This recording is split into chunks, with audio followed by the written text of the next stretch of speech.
D'accord. Est-ce que là, vous voyez mon écran avec, vous Oui, voyez mon écran normalement, c'est ça? Tout va bien? Ça fonctionne pour vous? complètement. Vous pouvez Alors, réduire en cliquant sur la petite croix violette, vous pouvez réduire la part réservée au chat. Voilà, d'accord. Et c'est maintenant, parfait. d'accord. Très bien. Donc, voilà. OK. Donc, je suis Virginie. Je remercie l'AFPA de me proposer de partager ma petite expérience sur la réduction des déchets à travers une opération qu'on a menée cet été en créant un restaurant de plage, Guinguette, Mayotte, qui s'appelle La Cabane à manger, dont une grosse partie qui ressemble aussi à un food truck parce qu'une grosse partie de la cuisine est faite dans une caravane vintage rénovée. On est basé en Bretagne, au bord de l'eau, et notre credo, ce sont les bonnes choses de mère nature. Et quand on est entouré de bonnes choses dans un bel environnement, il nous semblait assez normal d'essayer de limiter.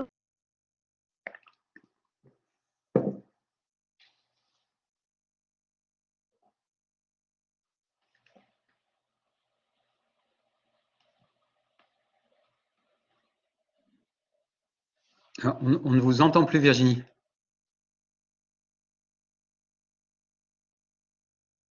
Maintenant, vous m'entendez? Je suis désolée pour cette Oui, erreur. je vous en prie, je vous en prie. Hop.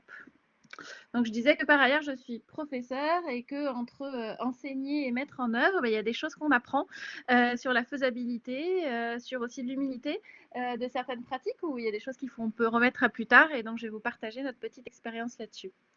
La cabane à manger, les bonnes choses de mère nature. En quelques images, vous voyez qu'on est dans la nature. On propose une cuisine très simple aussi, en toute humilité, avec des produits du coin à manger en retour de plage et une inscription dans le patrimoine local, ce qui va souvent de pair avec un engagement écologique, parce que la volonté étant de s'inscrire dans son environnement dans le sens général des choses.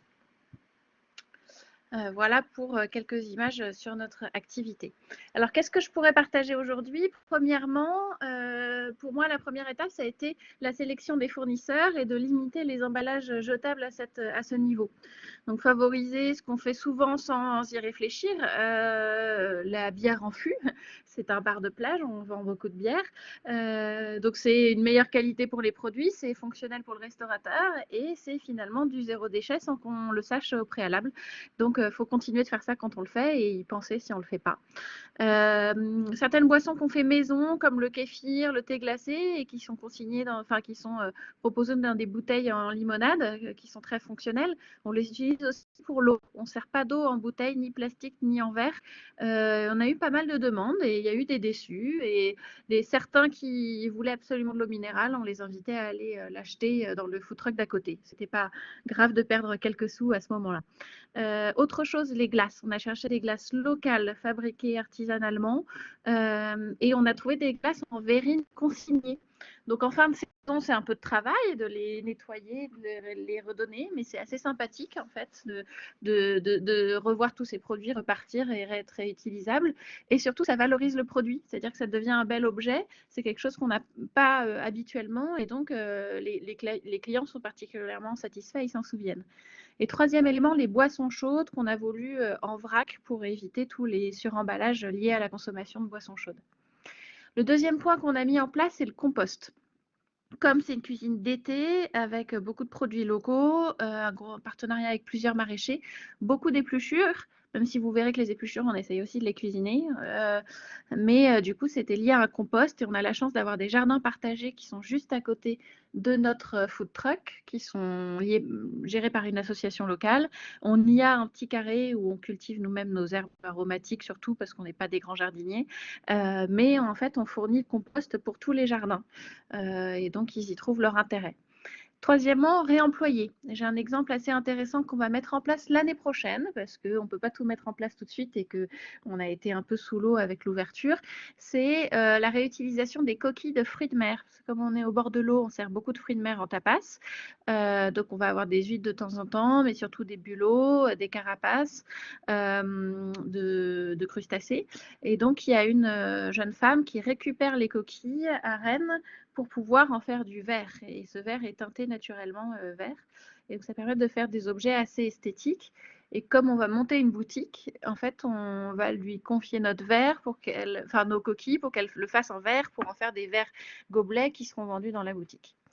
Voilà pour ça. L'image de la gauche, par exemple, ce sont aussi des palissades de chantier en bois qu'on a récupérées, taillées, poncées pour en faire des grands panneaux de bois qui permettent de monter des buffets ou faire des grandes tables à partager. Et de la même manière, vous voyez qu'il y a des objets de brocante et que la caravane elle-même, c'est un objet réemployé. Chiner, réparer, réutiliser donc.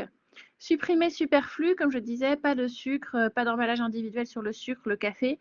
Le café, c'est du café filtre, mais en revanche, il faut que ce soit du bon café pour pouvoir contrer l'argument expresso. Et donc, c'est du café torréfié en Bretagne et acheminé par bateau, ce qui a aussi un intérêt en termes d'impact écologique. Il y a un espèce de retour au fret par bateau ces derniers temps et on a trouvé une entreprise locale. Le sucre, pareil, en sucrière. Avec la complexité, avec la Covid qui faisait qu'il fallait servir nous-mêmes quand il y avait une demande de sucre, ils venaient à la caravane. J'espère que dans les mois ou années à venir, on pourra retrouver des gestes plus conviviaux. Donc les infusions en vrac, cuisiner les restes, les parures, les épluchures, le pain. Faire les fonds de tarte et les sauces soi-même, parce que ça génère souvent beaucoup d'emballage à l'achat. Et donc, on essaye de faire ces produits-là nous-mêmes. Et puis, en termes de cuisine, on avait quelques recettes anti-gaspi mises en œuvre. Par exemple, on faisait des 4 quarts tous les jours. Et quand le 4 quarts était de la veille, par exemple, et donc un peu moins frais, on le proposait toasté au goûter l'après-midi, avec souvent une confiture ou un caramel au beurre salé maison. Pareil, on avait beaucoup d'herbes fraîches cuisinées et parfois il y en avait qui étaient un peu moins fraîches parce que pareil, de la veille ou de l'avant-veille, eh bien on les mixait et on faisait nous-mêmes notre pesto. Donc il n'avait jamais le même goût, mais on improvisait. Là, je vous ai mis en troisième page une image d'une recette où un jour on avait des bons chèvres frais bio faits par une chèvrerie juste à côté de chez nous et on en a eu un peu trop, ce qui fait qu'ils étaient un peu trop faits par rapport à la recette qu'on faisait d'habitude. Et donc, en fait, j'ai fait des espèces de focaccia revisités aux chèvres frais et aux romarins et on a mis ça à la carte. Ça demande une certaine carte flexible, comme je vous le mettais en indication. C'est beaucoup plus simple de revaloriser les restes en cuisine quand on peut facilement changer certains plats à la carte. Donc, il faut se laisser cette liberté-là. Et puis, là, une photo un peu champêtre d'une cueillette de cerises.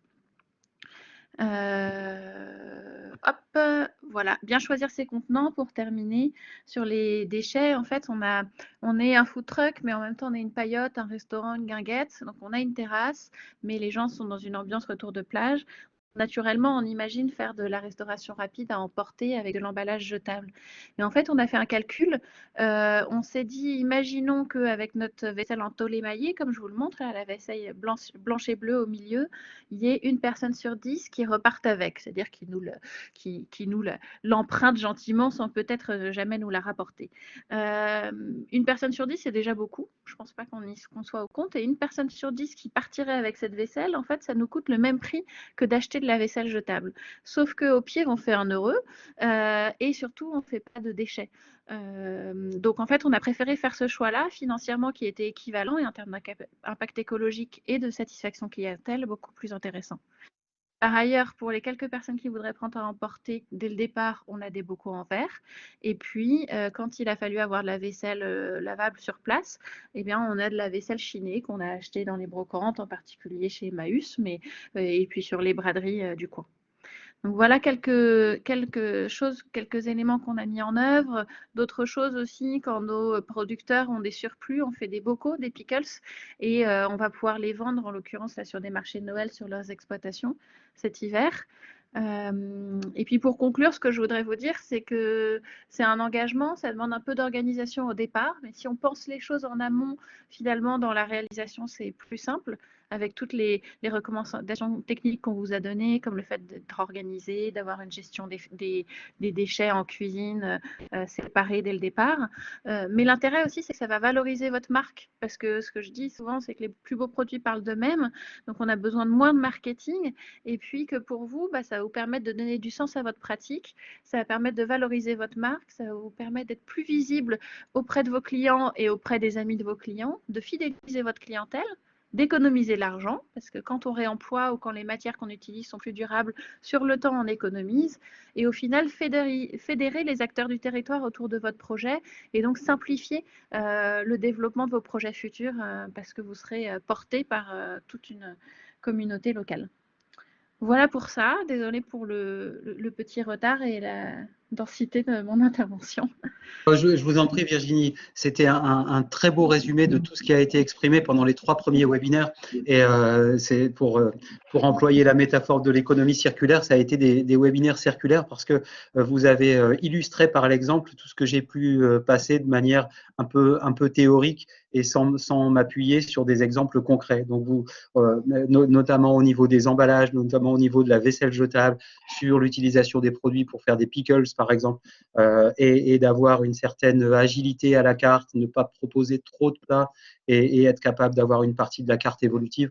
On se rejoint vraiment et vous avez illustré et confirmé tout ce que j'ai pu raconter de manière théorique. Je vous remercie beaucoup, Virginie, de votre intervention. C'était très pertinent et vous m'avez donné envie d'aller faire un tour en Bretagne l'été prochain pour venir voir la cabane à manger d'un peu plus près. Merci beaucoup pour cette page de pub. Je vous en prie, hein, c'est mérité. On ne manquera pas de relayer sur les réseaux. Merci, bonne journée à tous. Très bonne journée, merci encore.